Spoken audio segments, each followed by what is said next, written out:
Welcome, everyone. This is our first webinar. It's a part of a series of the end-of-life information that's hosted by Compassion & Choices on 5 causes of death: heart failure, kidney failure, ALS, and dementia. My name is Susan Wilhoit. I am a co-medical director for Compassion & Choices, and I'm a palliative medicine physician in Denver, Colorado. Compassion & Choices is the oldest and largest nonprofit 501c3 organization in the US, and we promote improving end-of-life care, expanding options, and empowering individuals to hear her end-of-life course. Why can't I hear her? Before we get started today, I want to ask that everyone go ahead and please mute. I didn't do anything wrong. I think we're picking up on speakers that may not want to be heard right now. Oh. I missed what you asked. Where's my audio? What did you ask us to do? Just a kind reminder to ask everyone to please mute their audio. Okay. Thank you. Yeah. I also want to let everyone.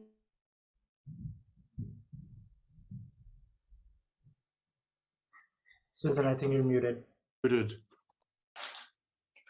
Thank you. Is that any better? Perfect. Thank you. I do want to just remind everyone we are actually recording today's presentation so that hopefully there's information that's relevant to you and you feel like you want to review it or share with others.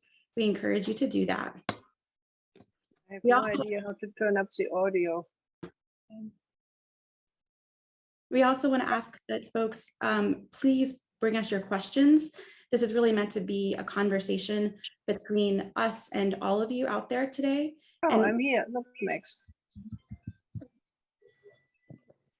Oh.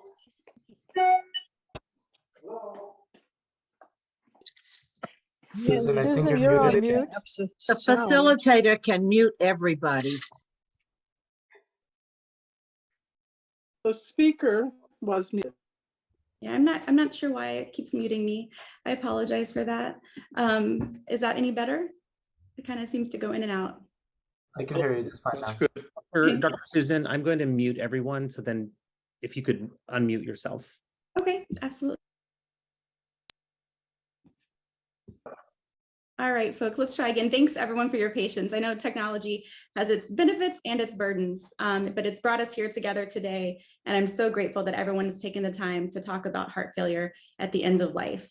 I do want to go ahead and let you know that you have been muted, that this is being recorded, and that we do have a question and answer function, because we want very much for this to be a conversation or collaboration between you all as the audience and with our expert speaker today. So thank you all so much for being here. We know that the end of life can be stressful for anyone, for patients, for families, for healthcare providers. And it's so important that when folks are facing the end of life, that they have the information they need to make relevant and meaningful decisions about their care. We are delighted today that Heather Varrick, professor at Harvard Medical School, is joining us. He is an expert in congestive heart failure. He's also a writer, a researcher, and frequently has written for the New York Times and the Washington Post. Dr. Varrick completed his internal medicine and cardiology training at Harvard Medical School and Duke University. He's the associate professor, the associate director of heart failure at the VA Boston Medical Healthcare System, associate physician at Brigham and Women's Hospital, and assistant professor at Harvard Medical School. Thank you so much, Dr. Varrick, for joining us today. Thank you, Susan, for helping moderate this, and also to everyone who's tuned in. Obviously, this is an issue that I think a lot of people want to learn more about, and just happy to share really everything that I know that can help folks. Yeah, thank you. I was hoping, could we just start off with the basics of what do we hear? What do we mean when we say heart failure? So, heart failure is a term that can, evoke a lot of fear and is often misunderstood. So I'm really glad that we're going to start really with the very, very basics. So heart failure is a chronic condition that is affecting an increasing number of Americans and people around the world. To think about heart failure, you have to know, well, what does the heart really do? And there are two things that the heart does. One is that it sends oxygen to your entire body. So it takes blood that's full of oxygen and sends it to from top of your head to the tips of your toes. The other thing that the heart does is that it keeps fluid moving through your body. So it makes sure that fluid, i.e. blood, doesn't just sit around in your legs or in your belly or in your lungs. So you can imagine that once you have heart failure, both of these functions can be impaired. One is that you may not get oxygen to your entire body, but also that fluid or might accumulate in your body in different parts of your body that can then cause a variety of different symptoms. So the main symptom of heart failure is shortness of breath. The medical term we use is dyspnea, but really is just difficult breathing. And it can be difficult breathing both either at rest or with exercise. Most people in the early stages of heart failure, they'll have difficulty with exercising, they'll get short of breath. Other symptoms for heart failure include basically swelling of or accumulation of excess fluid in the body. So that can be fluid that can be in your legs. So people might see that their legs get swollen. It might be in the belly. So people's bellies might get swollen. It can also be in the lungs, which can be quite uncomfortable. You may have fluid in the lungs that can make it very hard for folks to breathe.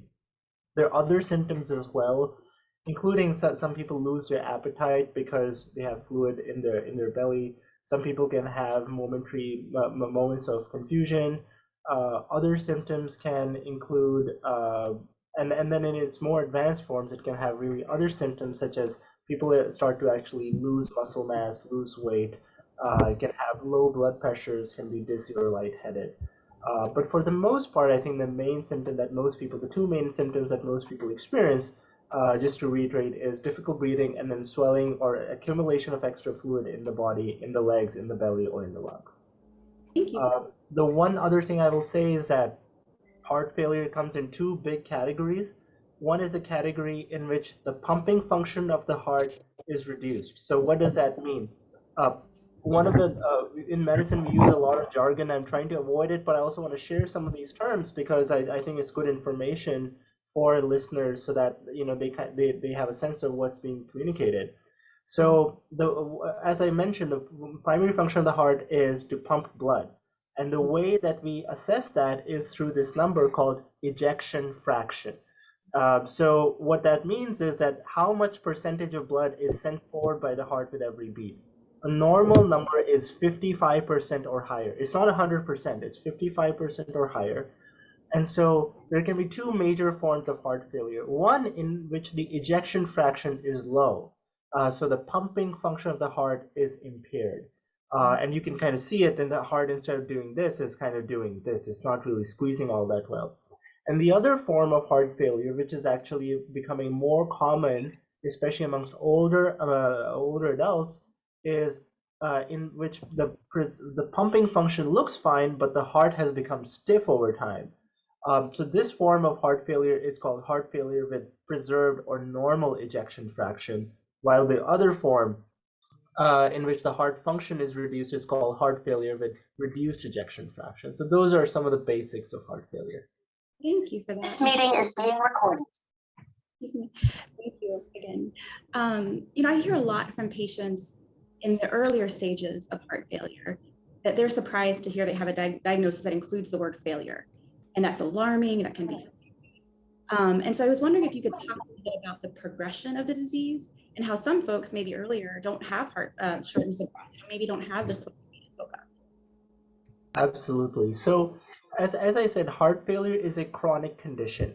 Oftentimes when people think about heart failure, they think that means that they might be in the hospital, critically ill, etc. But most people live with heart failure after they've had a diagnosis of heart failure. They will live with heart failure essentially for the rest of their lives, similar to, say, a condition like diabetes or high blood pressure, etc. However, in that journey, they may have ups and downs. They may have times in which they're not doing as well, as in they're getting short of breath. Their body is getting full of fluid. They may have to increase their medications, or they may have to come to the emergency room, get admitted to the hospital to get treatment. Oftentimes that treatment allows them to get better enough that they can go home and can be steady there before they have one of these, what we called an exacerbation. Having said so, over time, so the goal of good heart failure treatment is to prolong or maximize the time that you have with stable heart failure. You can be at home, you're taking your medications, but you're not having to come into the hospital. But as the disease progresses, or if the treatment is not really working as well, people can have multiple different exacerbations. So they may come to the hospital multiple times, and even though they get better during the hospitalization, they may go back home, and within just a matter of sometimes days, weeks, or months, they may have reaccumulation of fluid. They may have their symptoms come back, and they now have to come back to the hospital. In fact, that's probably one of the things that makes heart failure so challenging, is that once you have an exacerbation, it can be very hard to manage those symptoms at home, which is why heart failure is one of the leading, if not the leading cause of hospital admissions amongst older Americans in the United States. So more than 1 million people get admitted for heart failure every year. So that's sort of so I guess one way to sort of get this picture of what life with heart failure might look like. People often get diagnosed with heart failure. It could be in the clinic or it could be in the hospital, and then we do some testing to figure out, well, what type of heart failure do you have? Why do you have heart failure? And then we start treatment. And then the goal is to keep folks in a stable stage of heart failure for as long as possible. But inevitably, because it is a chronic progressive condition, heart failure does at some point get more advanced. And oftentimes there are many different ways to sort of see when that inflection point happens. But oftentimes we see that patients are needed to come back to the hospital with these exacerbations. Thank you. I'm going to pause just for a moment and ask again that everyone to please mute your audio from your end. And we appreciate that so much. And Susan, I just would also ask if everyone could turn their video off. That would help the quality of the presentation as well. So if you're not speaking, which there's only 2 speaking, please turn your mics off and your video, and that would be great. Thank you. Thank you, Dr. Carroll. I wanted to talk a little bit about what does it look like? You mentioned that when someone comes into the hospital for these flares or the exacerbations and they get better and then they go home, causes them to not do as well. So often, what does this often look like? Oftentimes, what this looks like is a patient might be at home, they have a diagnosis of heart failure, and then they notice that their breathing is not as comfortable. Oftentimes, that happens when people are exercising or when people are lying flat. One of the things that we know is that oftentimes, when people have heart failure, they often have to sleep either upright or with several pillows. So oftentimes the breathing is worst when they lie flat or with exercise. Patients may also notice that their weight has started to go up if they're measuring their weight regularly, or they might notice that their legs are becoming more swollen or their belly is becoming more swollen, etc. So those are the symptoms that often precipitate a decompensation or a heart failure exacerbation, if you may. Usually patients will either call their clinic or come to the emergency room, and there the main treatments are essentially twofold. One is to figure out, is there anything sort of extra that may have caused this heart failure to happen? Did the person have an infection, or did they have a heart attack, or if they had an abnormal heart rhythm? So there's this focus on diagnosing what caused the heart failure to happen. And then there's a second piece, which is the treatment of heart failure. And there are basically 2 main aspects of heart failure treatment. One is using medications called diuretics. So basically, these are pills or injections that help people pee out extra fluid. You may have heard of these medications. Some of the more common ones are called furosemide or Lasix or torsemide, or medications that basically get rid of all the extra fluid in your body. And then there's another set of medications that are focused, that may not help you feel better that very day, but that have been shown in the long term to be associated with reducing the need for hospitalization in patients with heart failure and reducing progression of the disease and helping people live longer. So the treatment in the hospital focuses on getting rid of extra fluid with diuretics and trying to optimize the medications that are going to be helpful in the long term. Now, having said that, this is sometimes easier said than done. A lot of patients with heart failure, it can be difficult to get rid of fluid, or it can be difficult to get people on these good medications. And a lot of that is because many patients with heart failure often will have multiple other conditions. So heart failure is just one sort of big problem that they have, but they have all these other conditions, like they may have disease in the kidneys, they may have diabetes, they may have sleep apnea or COPD, etc. And it can be very hard to do this or achieve these goals when you have all these other competing, what we call comorbidities as well. So for even though for most patients we can get them better enough that they can go home, that doesn't mean that the heart failure is treated. I think one of the reasons why there is confusion is that often people think that, you know, if they come to the hospital and they get treated and they feel better, that somehow the heart failure has gone away. That's not the case. The heart failure has become stabilized, but it is still something that they have and they live with. And oftentimes there is a slow worsening of the underlying condition that is almost independent of anything else that we do. So we can stave off the progression of heart failure with medications, but that is certainly not something that we can guarantee. And over time, even with our best efforts, even with our best treatments, that is something that will eventually happen for. I think unfortunately you're muted again. I'm so sorry. Just that last section. So I think the crux is that even though we now have a lot of tools to help slow the progression of heart failure, but even with those tools, the fact of the matter is that slowly but surely this is a condition that gets worse over time, and becomes a bigger problem for folks, especially as they approach the end of life. Yeah. Could you talk about the impacts that the progression of heart failure has on someone's everyday life, on their function, on their quality, and maybe explore that a bit? Of course. Heart failure is probably one of the most debilitating chronic condition that we have. It has effects on essentially every part of your body. Heart failure can cause people to have renal disease or renal failure. Heart failure can cause people to lose their appetites. Heart failure, in its more advanced stages, can be associated with what we call cardiac cachexia. I mean, what does that mean? What that means is that the heart failure, as it becomes more advanced, people don't have appetites, because even if you don't know it, your belly is full of fluid, and then B, the heart failure causes the body to burn up so much energy that even when we take more nutrition, we're not gaining muscle weight. So people can lose weight or lose good muscle weight as the heart failure progresses. We know that things such as cognitive dysfunction, which is memory loss, is more common in patients with heart failure. And we know that as it becomes harder for people to breathe and get a lot of exercise done because the heart failure is quite advanced, that can really start a vicious cycle in which patients are now getting increasingly deconditioned, they're increasingly not getting good nutrition, and their overall quality of life just starts to go down.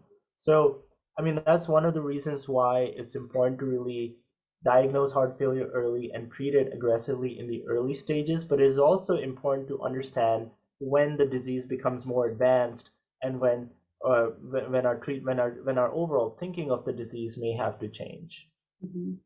Thank you for that. And along those lines, knowing that it is a progressive illness that we expect to get worse over time, at what point do you start to have conversations with your patients about their goals, about what to expect for the future? So ideally, in every older individual with heart failure, these are conversations that we should have, very regularly, at least once a year. And while these conversations are best had, and really a setting such as this where people are not in the hospital, people are not critically ill, this is really the best time to have this conversation. I mean, but the fact is, the truth is that, I think a lot of people, especially with heart failure, when they're feeling good, they feel like their condition is fine. They feel good, they can do a lot of things, and they may not realize that they still have this really aggressive and sort of difficult illness, and that it had, just because it has gotten their symptoms have gotten better, the illness itself hasn't gone anywhere. So what we find is that a lot of patients with heart failure, they may not see themselves the same way that their physicians might sort of look at the entire picture and feel what their overall survival or prognosis is. So in an ideal world, we'd be having these conversations about goals of care and what type of care they'd want, and really charting out a path for patients as as they get more ill. But what I often see end up happening is that these conversations happen only after patients have had an exacerbation and now they're back in the hospital with heart failure symptoms. Go back to my book. So for me, I guess It should be working. with regards to your question about when do I have this conversation, I think ideally I'd have it with everyone, but there are some big moments in which I think these conversations are actually really crucial. One is if there's a patient who's starting to lose, to me, one of the most important things is if they start to lose muscle mass. So if their patients are becoming increasingly malnourished and they have heart failure and they're actually losing muscle mass and losing good weight, that to me can be quite concerning, and that can often be one of the more dangerous things. I think the other thing that I often see is that patients who used to have high blood pressures now have low blood pressures that they didn't have before. There's some patients with heart failure who always have low blood pressures, but then there are other patients who will have sort of a reduction in blood pressure. When I see something like that, I get a little bit concerned. And in fact, I do. I get seriously concerned.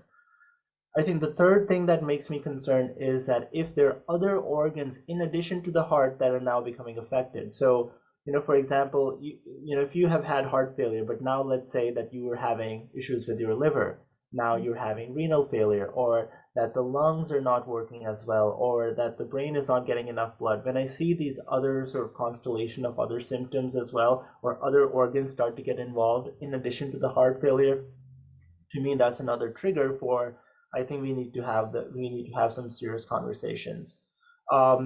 There are other things as well. I think if patients are coming back to the hospital many times, so if a patient is having recurrent hospitalizations, recurrent exacerbations, despite good medical therapy, I think that's, for me, is another trigger for having this conversation as well about, well, let's just take a pause. Let's just think about the big picture. Let's make sure that we all know where things are headed, and then we can decide about what is the best course of action if things continue going the way they're going. Yeah. And as a palliative medicine physician, I hear a lot of what patients are hoping to get from their care. And sometimes what they're hoping to get and what's available aren't aligned. So what do you say to patients who do want to pursue life-extending care and are not ready to discuss at their end of life? What options are available in terms of treatment or interventions for those folks? For patients with heart failure, we have more potential interventions today than we've ever had before. These interventions can include medicines, and really medicines are the core of heart failure treatment. Even if you have other big conditions, or even if you have other abnormalities, those medications are really sort of what are the foundational treatment that are going to help extend life in people with heart failure. So regardless of, and the other important thing about these medications is that they also improve quality of life. So even if you are if for example longevity is not your main goal, yes, thank you. So even if longevity is not your goal, those medications can help people have good quality of life. But if longevity is your goal, you get this dual benefit of longevity and also improvement in quality of life. There are other interventions that or decisions that a lot of patients with heart failure may have to face, and these can often include devices such as pacemakers or defibrillators. These decisions can be a bit more difficult, and oftentimes if this decision comes up, I think this is a great time to really take a pause and talk to a physician about, oh, well, where are things headed? What is the potential benefit that this procedure will give me? What are the potential harms that I could have from having this procedure done? And is that going to change my quality of life in any meaningful way? There are some therapies, procedures that can do both things, that can improve quality of life and improve survival. But there are other forms of pacemakers or other indications in which they may not improve your quality of life, although they may help some patients live longer. That's why I think when if you're being faced with a situation where your physician or your cardiologist is recommending that, oh, you need this procedure or you need this device, I think that's a very important time to hit the pause button and really ask them specifically about why do I need this? Where do you think things are headed? And what can I expect to get or gain from this particular procedure? So I think there are many. So in addition to medicines, there are many other sort of procedures that can happen for younger patients who may be less than 60 years old or less than 70 years old, and who even things such as artificial heart pumps or heart transplantation can be an option, but those patients are pretty few and far in between. For the majority of patients, the treatment usually just contains well, I would say three things. One is lifestyle modifications, second is medications, and third is devices such as pacemakers and defibrillators. So those are some of the sort of treatment options for people who are interested in life extension. And I think you've emphasized this, but I want to just reinforce one of the benefits of heart failure therapies is that the medications not only manage the disease, but also manage the symptom burden, which I think is really unique in heart failure, as opposed to something like cancer, where we look at chemotherapies and immunotherapies, which can actually create a whole other level of symptoms on their own. But with heart failure management, we're able to kind of relieve some of those symptoms while also supporting the heart's health. Which I think is a wonderful benefit that we have in heart failure specifically. Do you ever talk to patients about hospice when they say, hey, I don't want to keep taking these medicines. I don't want to keep coming back and forth to the hospital. What do I do? What are my options?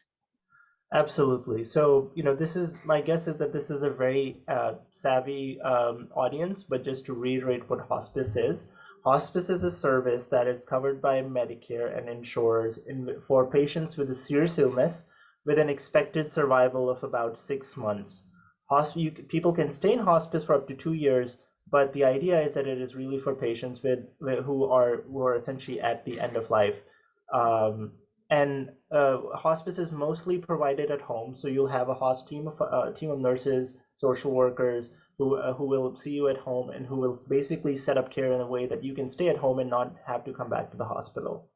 So how do I make a decision about whether a patient is ready for hospice or not? So I've already talked about things that make me a bit worried about progression of the disease. I would say that when I see those things, I become alert. They don't always mean that I will talk about hospice. I'll get a sense for where the patient is at, what they've and their family's at, and how they're feeling about how things are going. But certainly I can start that conversation. But specifically, the patients that I think about hospice are, I ask myself what question, and this is a question that's been tested. I ask myself, would I be surprised if this patient passed away within the next year? And if my answer to myself, or if the answer, or I might ask our team about this, that would you be surprised if this patient were to pass away within the next year? And if their answer is, I would not be surprised, to me that often is a trigger that, and this has been tested out by research as well, that this is really a trigger this is actually quite accurate. Physicians' instincts about these estimates can be quite accurate. So that can often be a trigger for me to have conversations that might include hospice. However, one of the things that I often ask patients, especially patients who've been to the hospital many times, which unfortunately many patients with heart failure have been, I ask them, especially as they get better, I ask them, if this were to happen again, which it inevitably will, that you will go home, but you'll start to see that things are now starting to slip again, breathing is getting worse, and fluid is accumulating in your belly. At that point in the future, would you still want to come back home, or would you want to come up with a plan in which your symptoms can be cared for at home and you don't want to come back to the hospital? I find that patients can vary, widely with regards to how they answer that. For some patients, they're not ready. For some patients, coming back to the hospital, even though it's uncomfortable, inconvenient, and can be risky, is still worth the price, and they want to continue with that treatment course. But then there are some patients who may not even have thought that was an option. Maybe no one has ever asked them that is that something that you want to do in the future? And so some patients will say that I think I've kind of had enough, and I would want to figure out what we can do at home, even if it is imperfect, even if but that they're just done with just this cycle of having to, come in with heart failure, get somewhat better, but not all the way better, maybe go to a rehab facility, a nursing home, etc., and then essentially just wait for that inevitable heart failure exacerbation to happen again.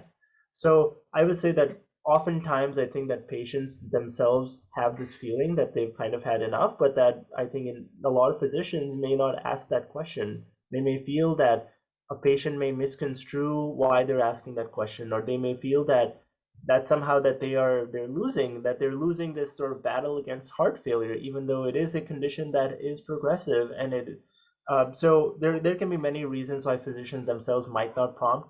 But I think at least for folks who are on this call, if this is you should always feel that if this is information about prognosis or survival, these big picture questions that can sometimes get lost in the minutiae of medical care, that you always pitch those or propose those to your physicians. And if you or a loved one are tired of this cycle of being in the hospital, getting somewhat better, but not all the way, going back and then coming back in, you can always share that with physicians. And to me, when I hear that, that usually means that what they're really asking for is that I think that they're ready for hospice. Thank you for that. And I think what I hear a lot of what you're saying is really patients and families needing to be self-advocates. Certainly something that I have seen in my palliative care experiences is, like you said, patients go to the hospital for an acute exacerbation. They present in distress, they're admitted, and they get better during that period of time. And there's hope and there's optimism, but then they go home and they're never quite as strong or robust as they were prior to that exacerbation. So I think it's really important to allow patients, and as physicians, I think it's a part of our job to really have those conversations and encourage people to answer those questions about at what point do you not want to continue coming back to the hospital, and where do you want to spend your time, so that they can make decisions that are really meaningful and well-informed. And one of the things we did as a part of this series is actually create some questions that patients and families can take to their physicians in their own communities and ask specifically with regards to their unique experiences and their unique clinical situation, so that they can have questions answered by their clinical team in a way that's applicable to them specifically. Because I do think making sure that patients understand that they have a choice in all of this, and it's really them that's driving this, but it's with the information that we are able to provide them that they can make the most meaningful decisions, I think. When you are considering when you first see someone with heart failure, is it typically in the more advanced stages of the disease in your experience, or is it more typical that people will be diagnosed earlier in their disease? Usually, people are diagnosed earlier in their disease. Oftentimes, if the initial diagnosis is in the more advanced stage, either they have a lot of other medical conditions already, and that they're so weak and frail to begin with that heart failure just kind of tips them over. But usually when we make an initial diagnosis of heart failure, even amongst older individuals, it is usually that is not they're usually not in an advanced stage. So we usually do have time to work on medicines and to get people in a stable condition before the condition progresses. So mostly it is in the earlier forms of heart failure that we do make a diagnosis. I mean, the one good thing, if you may, about heart failure is that it is a condition that is, because it's very common, many physicians actually know about it. So it is increasingly, and I think increasingly as we become aware of it, we don't miss too many diagnoses of heart failure all that often. Our diagnostic testing has become much better. In addition to the clinical signs or symptoms of heart failure, we have ultrasounds or echocardiograms, which can get nice pictures of the heart. We also have blood tests that can be very useful. in detecting heart failure as well. So our ability to diagnose and detect heart failure has gotten better. And I think that also allows us to catch people at an earlier stage in the illness rather than when they have more of an advanced illness. And do you ever partner with palliative medicine specialists in your work? Well, I think palliative medicine specialists are really a key partner for heart failure care. I'm a cardiologist, I'm a heart failure specialist, and when of all the different heart failure specialties, of all the different cardiology specialties, there are many specialties even within cardiology. Heart failure usually tends to work most closely with palliative care, and the reason is that almost any form of heart disease, when it becomes advanced enough, will essentially turn into heart failure. So, for example, like if you have severe disease in the blood vessels supplying the heart, so for example, if you've had a lot of heart attacks over time, that will lead you to have heart failure. Or if you have abnormal heart rhythms, such as atrial fibrillation or ventricular tachycardia, etc., oftentimes as they get more advanced, patients will go on to develop heart failure. And because heart failure is a chronic condition that can be quite morbid. By morbid, I just mean that they can be patients can have a lot of symptoms and it can shorten people's lifespans. We end up working very closely with palliative care physicians. Having said that, I will warn that many cardiologists are still not as well connected with this aspect of care as, say, maybe some other specialties are.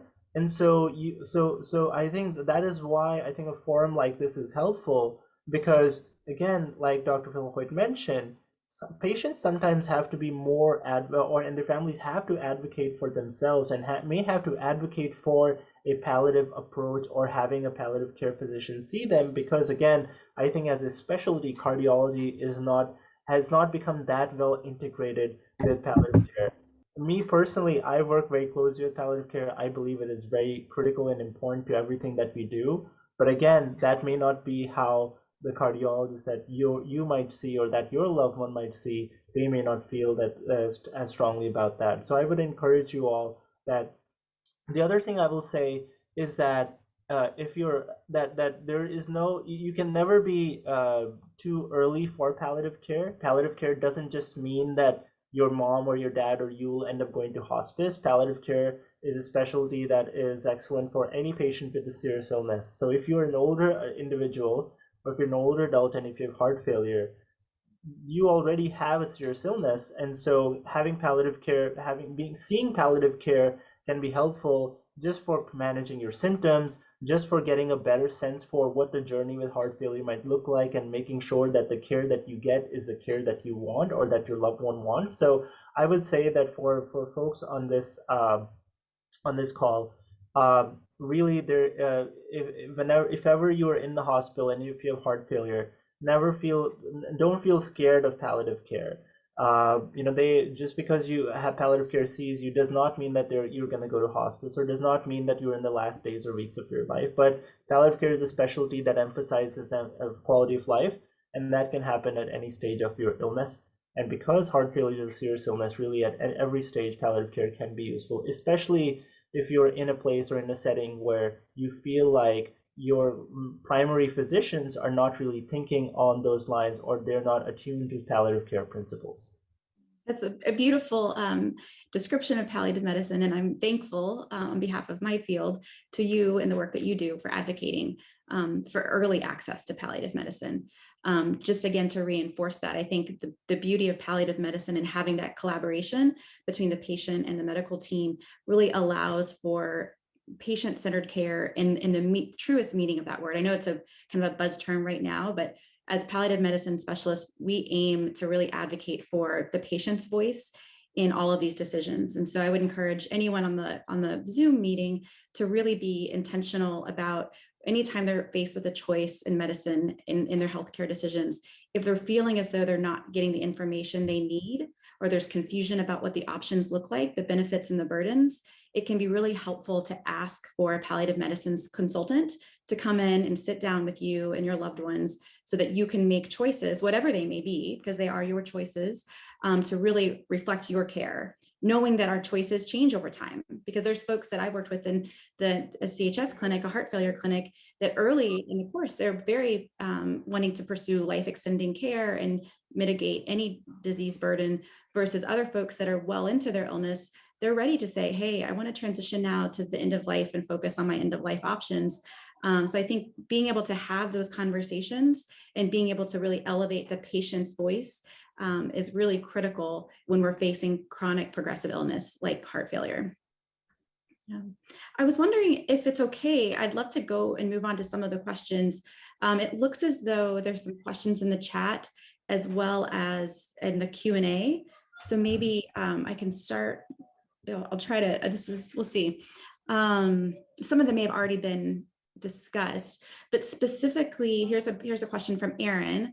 Can you please discuss the role of hospice and palliative care once repeat hospitalizations for leg edema have started? So if someone has developed swelling and recurrent hospitalizations in an 88-year-old in the case that's given. So palliative care, I think, would be extremely appropriate in that case. What do I anticipate that palliative care would do? Well, we already know that the cardiologists are going to be focused on the fluid situation. They're going to be focused on getting the fluid off. But many patients with heart failure can have symptoms beyond just leg swelling. They may have poor appetite. They may have nausea. They may have chronic pain. They may get intermittently confused. And so oftentimes palliative care can help with those symptoms, other symptoms that the patient might be having. So that's one thing palliative care can do in that type of situation. The other thing palliative care can do in that situation is really get a sense for, well, what type of treatment does the patient actually want? What do they actually desire? What are the things that they value the most? And then what they can do, and they can work with the cardiology team, with their primary team, is to think about, well, what type of treatment plan will be needed to make sure that those goals and those are met. Does that and sometimes that could be just a conventional treatment if someone wants to, but sometimes that may mean that we may be looking at other options such as hospice. So as far as hospice is concerned, I think hospice is a tremendous service for patients with heart failure, especially when their survival is limited. For one, most hospices are quite adept with helping patients with edema, because the pills such as diuretics are fairly simple to use. So just because you are in hospice means that you will not get access to those medications. Can everyone mute themselves again? That would be great. Thank you.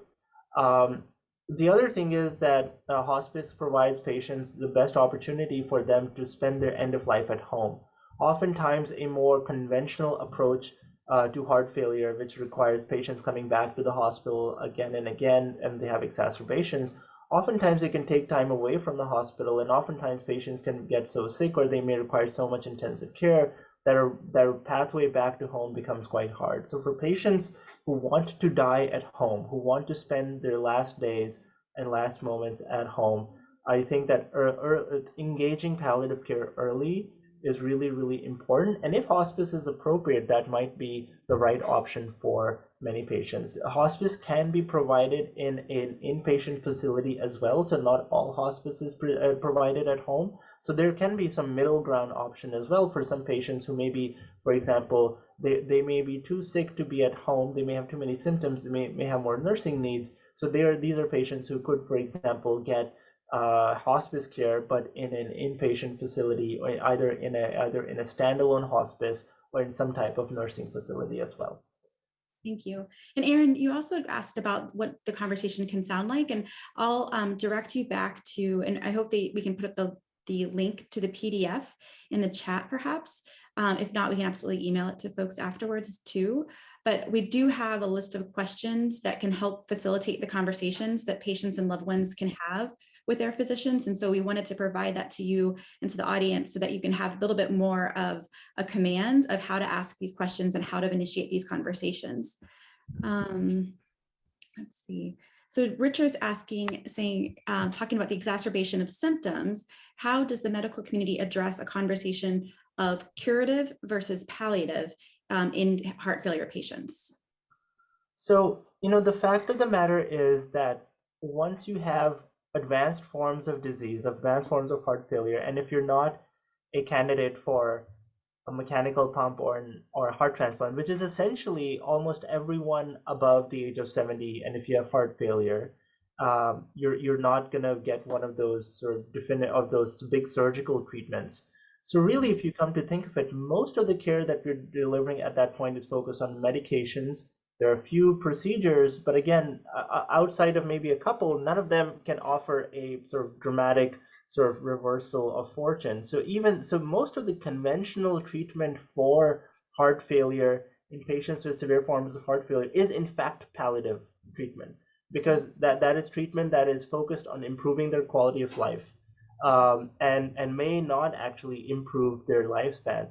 Having said that, most of the times, even if you're doing that, we don't use those terms, we don't call it that, because I think as a field in cardiology, we still haven't accepted the fact that a lot of what we're doing is in fact providing palliation, and that for a lot of our patients, our focus should simply be on improving quality of life. But it may not look very, very different, especially if your sole focus is on medications. If all you're getting is medical therapy and there are no sort of procedures that you're getting, then essentially conventional heart failure therapy could essentially be seen as palliative therapy. It is then on to the patient to decide, well, what does that palliative therapy look like? Does that palliative therapy look like I'm going to stay at home, I'm going to take medications, and I'm just going to be there, and I'm just going to figure it out with hospice or with palliative care if my symptoms get worse? Or do I go home with these medications, and if I do have an exacerbation, I still want to come back to the hospital, get a few days of treatment, and then go back home if that is possible? So that does go back to what the patient may want. But in that type of situation, really everything we're doing is kind of palliative treatment, whether we call it by that name or not. Yeah, thank you for that. I was wondering, do you think it would be okay to say that with heart failure specifically, it's not that we have curative treatment, but rather we have measures to mitigate disease or slow disease progression versus curative, using the questionnaires asked. Okay. And then someone also is asking specifically about if you've had, or if there's experience beyond just hospice and end-of-life care with the hospice service, are there other discussions that warrant discussing assisted, the person's asking assisted end-of-life care, which I'm assuming they're referring to medical aid in dying. And do you see a role, or do you have experience with patients requesting that of you? I'm yet to work in a state where medical aid in dying is legal, but I can certainly see, but if you live in a territory or if you're interested in this option, I certainly think that it would be appropriate. I think whenever we think about medical aid in dying and we think about a disease that gets quite severe, oftentimes our mind goes to a disease such as cancer, or a disease such as ALS, but heart failure is a serious illness. If you just look at the raw numbers, if you look at overall patients who are in the hospital and they're older than 65 and they've come into the hospital with heart failure, the average survival of this older patient in the hospital with heart failure is only 2 years. So, by definition, if you're older and if you have heart failure, you have a serious illness. And on top of that, if you have a more advanced form of heart failure, and just to recap what that might look like, more than one organ is affected. So you may have liver failure, lung failure, or kidney failure.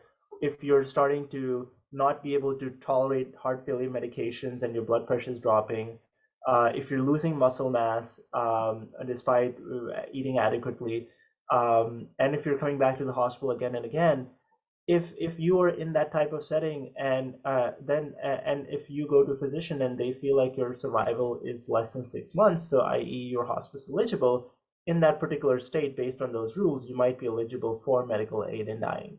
And so as I'm someone who supports patients' choice with regards to their ability to access medical aid in dying, and that's one of the reasons why I love this organization, because they are patient advocates for patients to have that option. That doesn't mean that this is something I prescribe to patients, but I think that patients should have the right to be able to choose, especially in that setting. So I agree with you that if a patient is in a situation where they do have advanced heart failure and it does seem like their survival is 6 months or less, I do think that medical aid in dying could be a good option for them if that is what they want. Thank you for that. Hi, And Susan.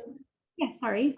Hi, this is Dr. Corey Carroll. So I have been trying to keep track of all the questions. Can I just give you some that seem to be common? And I kind of put them together. It's that defibrillator, pacemaker at the end of life, and it's also what happens when we start withdrawing medications, and how does that affect the loved one? So I'm just going to give a brief primer on pacemakers and defibrillators because that can be a bit confusing.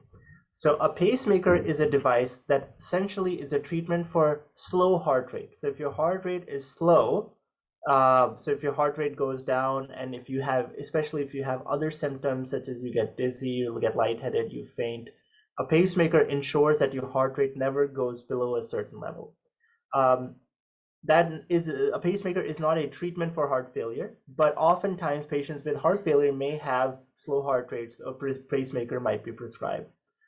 What is a defibrillator?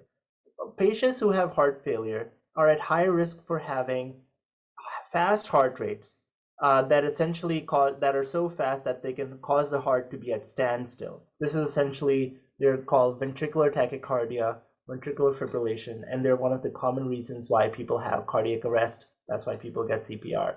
So especially so some physicians, there are some situations in which a patient may be recommended a defibrillator. And what is a defibrillator? It actually it is a small device that usually gets placed under the clavicle and has a wire that goes in the heart. And if it detects that type of abnormal fast heart rate, it can deliver an electric shock right inside the heart. The key important thing about defibrillator, and this is a situation that comes up often for heart failure patients. The key thing about a pacemaker, sorry, a defibrillator that is different from every other heart failure therapy is that a defibrillator does not improve quality of life. It doesn't do anything when you're not in that type of cardiac arrest rhythm, but it can improve or can prolong lifespan, but only in some patients, not all patients with heart failure.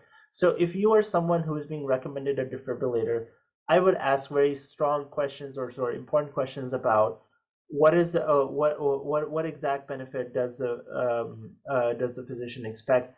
There are a few different forms of heart failure. Patients who don't have disease in the blood vessels, so what you call non-ischemic cardiomyopathy. If you're a patient, if you heard this, it may, if you do not have heart failure because you've had prior heart attacks or disease in the blood vessels, defibrillators don't actually provide as much benefit. So I think the key thing is, if that comes up, get more information. There is the Colorado Center for Decision Science has a decision aid for ICDs, which can be helpful.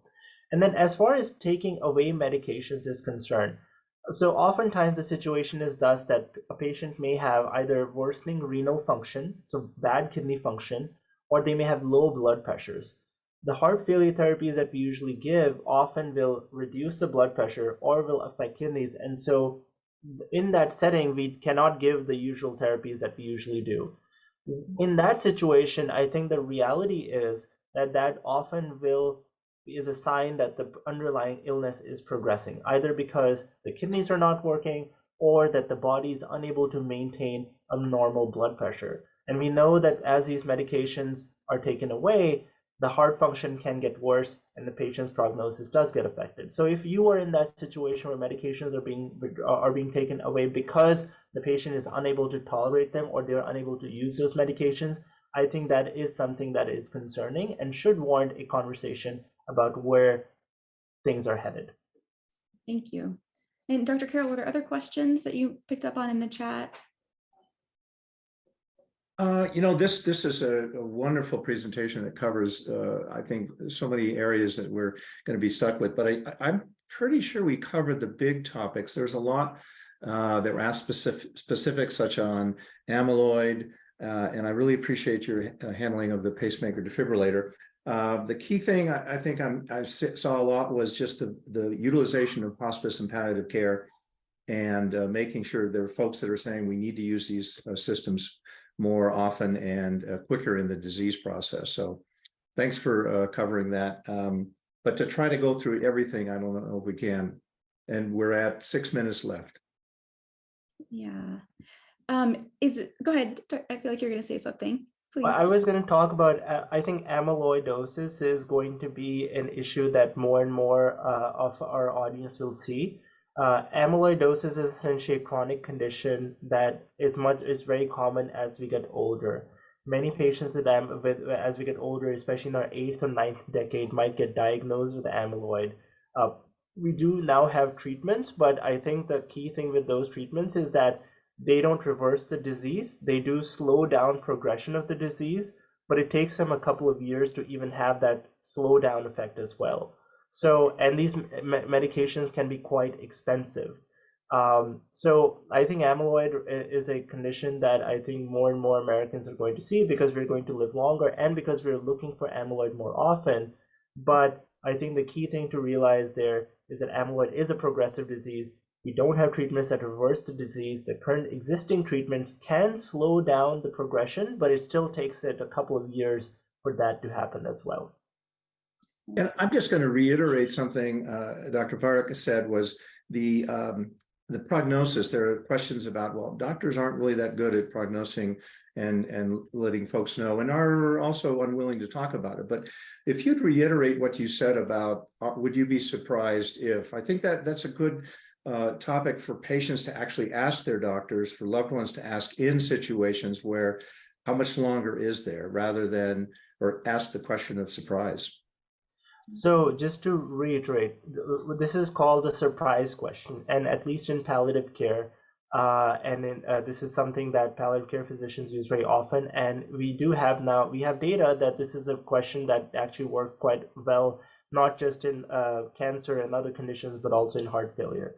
And so really the statement is, would you be surprised if the patient dies within the next 1 year? Physicians can ask themselves that question, even nurses can ask themselves that question, and we know that if the answer is that we would not be surprised, so if the physician would not be surprised if the patient passed away within the next year, or the nurse would not be surprised, then that often can be quite accurate. And so oftentimes when I'm thinking about, or when I'm unsure about whether this is the right time or not, I will ask myself that question. Or if a patient asks me specifically, doctor, how much time do you think I have? That can be a difficult question. There's no one can give you a specific date or time. Oftentimes I'll answer that question by saying you either have days, weeks, months, or years to live.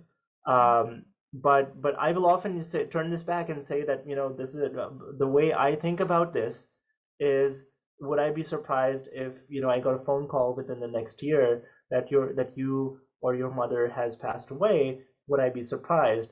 And then I'll just say whether I would be surprised or not. So that is a question that can be applied to really any type of condition that you're in. It's been tested in multiple different settings. But I think specifically in heart failure, I think this is important because I think what we know is that heart failure can be tricky, because when someone is doing very poorly, they're in the hospital with an exacerbation, they might look like they have much worse prognosis than they might actually be, especially if they're early in their disease. But just because someone's symptoms get better doesn't mean that the illness has gone away. And so I think having this kind of bigger picture view of heart failure is always very important. And the surprise question can really sort of help me sort of center that conversation in a sort of holistic way. Thank you. I know we are just about to wrap up, and I was able to peruse the chat for a moment, and I did see consistently question about what does the actual end look like in heart failure? So is it suffocation? How is the person suffering? What is the actual end of life or the dying process look like? And I'm happy to take that, unless I'd like to invite you if you're interested. Why don't you go for it? Okay, go for it. Oftentimes what I see in the hospice world is people do experience significant shortness of breath, which we are treating both with the medications that have already been mentioned, but also specifically with opioids. Typically low dose opioids given can really take away that sense of air hunger or suffocation, and so that we can allow someone to die more peacefully with the support of of not suffocation. So I always try to reiterate to folks that right now, certainly there's a lot of concerns around opioids and a lot of my patients are hesitant to take them. But I would say is that actually these medications can be incredibly beneficial to someone that's suffering from shortness of breath. So while we're also trying to remove the fluid that's causing a lot of the breathlessness, we can also treat that shortness of breath with low dose opioids that can give people a little bit better quality of life and a better, less suffering dying process. One thing I always say when I'm having a conversation about hospice with my patients is that at least all the research we've done in heart failure that looks at patients who picked hospice versus similar patients who didn't pick hospice, the patients who pick hospice don't live shorter. In fact, oftentimes they both live the same amount. So in a patient who is at the point of needing hospice, I think a lot of people worry that hospice is going to take important time away from life or with their loved ones, but none of the research we have shown shows that hospice actually cuts someone's life short when they have heart failure. So I do make that explicitly clear to patients that we have no reason to think that just because you're picking hospice means that you will die sooner than if you were not to pick hospice at that time. Thank you. I'm so grateful for your time today and for your expertise. I'm grateful to the audience for your questions and for being so engaged. We are grateful for your time. We're honored that you all spent your afternoon with us. Again, we do have that list of questions that you can use and take as a guide when you're considering your heart failure with your physicians. Thank you again. I appreciate everyone today. Thank you, Dr. Wilhoit, and thank you to everyone for being here. I hope this was helpful as we managed what is a difficult condition. Absolutely. Have a good day. Thanks again.